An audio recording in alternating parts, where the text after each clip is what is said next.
Let's take a look at this Honda Civic Type R and what's so cool about it. Up front, you have a very aggressive front fascia with a functional hood scoop and a carbon fiber front splitter. On the sides, you have this thick fender vents, carbon fiber side skirt, and a massive 20-inch gloss black wheels with Brembo brakes. From the back, this is when things get a little bit crazy.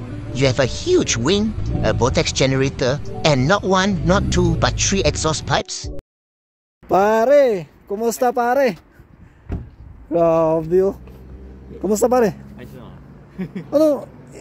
Ito ba yung sasakyan mo dati pare? Iba na to. Iba? Ano ba yung dati mo? FK8. Kaya ito? FL5. Eh, ito ba yung sinasabi nila na yung hindi na pwedeng magpa-reserve dito sa Japan? Oo. Saan mo ito nabili pare? Sa ano? Reseller. Pwede pa sa left sa loob pare? Oo.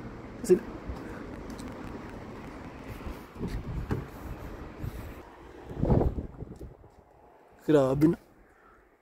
Ito, ano lang?